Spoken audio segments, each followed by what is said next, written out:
네, 오바마 전 미국 대통령에게 테러 협박을 했던 30대 남성에게 법원이 무죄를 선고했습니다. 어떤 이유에서일까요? 이영 변호사의 뉴스와법에서 자세하게 얘기 나눠보겠습니다. 이 변호사님 어서 오십시오. 네, 안녕하세요. 네, 일단 이 오바마 전 대통령에게 어떤 협박을 한 겁니까? 네, 일단 뭐 검찰의 기소 내용에 따르면 그 30대 남성 이모 씨가 2016년 7월경에 그 서울 동대문구에 있는 자신의 집에서 미국 백악관 홈페이지에 접속을 합니다. 네. 그리고 여기에 이제 제목이 오바마 대통령에 대한 테러 선언이라고 되어 있고요. 그리고 그 내용은 조금 뭐 무서운 내용이긴 한데 서울에 있는 미국 대사 마크 리퍼트를 다시 공격할 것이다. 네. 잘 훈련된 암살자를 준비를 시켜서 뭐 핵이 있는 도구로 대사를 죽일 것이다라는 내용의 어떤 협박성 문구가 있었다라고 하고 네.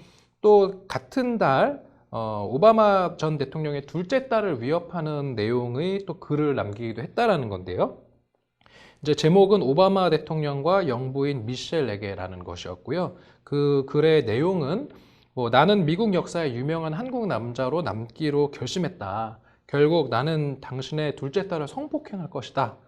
뭐 이런 식의 어떤 좀 협박성 글을 이제 올렸다라는 내용으로 재판에 넘겨진 것입니다. 네, 그의 첫 재판이 진행된 걸로 아는데요. 어떤 얘기들이 나왔었습니까? 일단 그 이 씨는 본인의 혐의를 전부 부인을 했습니다. 네.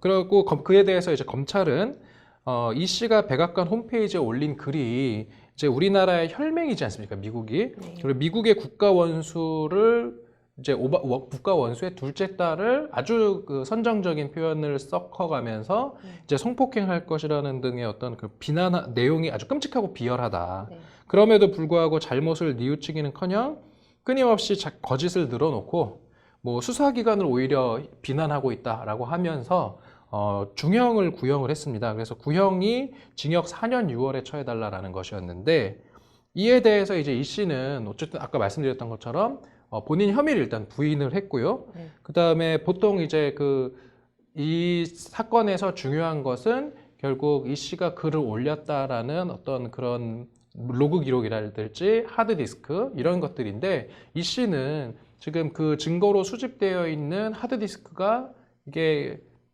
바뀐 것이었을 가능성을 제기했고 그 다음에 해킹이 된 것 같다. 본인은 그런 글을 올리지 않았다. 네.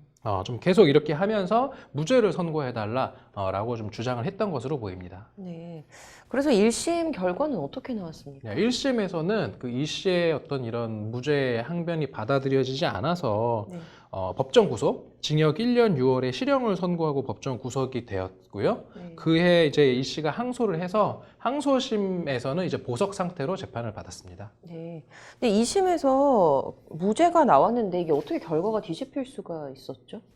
2심에서는 이제 그 증거가 불충분하다라는 이유로 무죄가 선고되어 있는데 그 이 씨 측 변호인의 주된 주장 내용 중에 무엇이 있었냐면 이 주된 그 증거가 이제 압수수색을 통해서 확보가 되었는데 네. 이 압수수색이 위법하게 진행이 되었다. 네. 이렇게 위법한 압수수색에 의해서 수집된 증거는 그 형사재판의 유죄의 증거 능력이 없다라는 게 우리 형사소송법에 규정되어 있는 거거든요. 네. 그 이른바 이제 위법수집 증거 배제 법칙이라고 합니다. 네.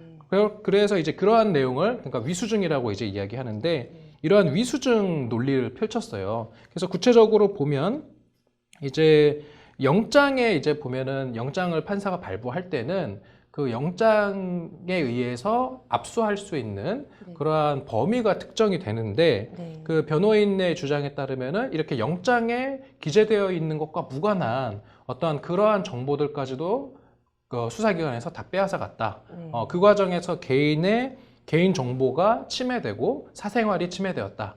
이러한 이제 주장을 했는데 재판부에서 그러한 주장을 받아들여서 이렇게 불법적으로 수집된 압수수색과 관련된 증거의 증거 능력을 배제해버리니까 이 씨의 혐의를 입증할 만한 증거가 부족하게 된 것입니다. 그래서 이제 증거 불충분에 의한 무죄를 선고한 것이죠. 네. 이번 판결 변호사님께서는 개인적으로 어떻게 보십니까? 뭐 이 재판부 항소심 재판부의 설시 내용이 맞다면 뭐 합당한 판결이라고 생각을 합니다. 왜냐하면 이게 수사기관에서 어떤 특정 개인에게 범죄 혐의를 두는 것은 결국은 그러한 개인이 특정 범죄를 저질렀다라는 것이 증명이 되어야 되는 것이고요.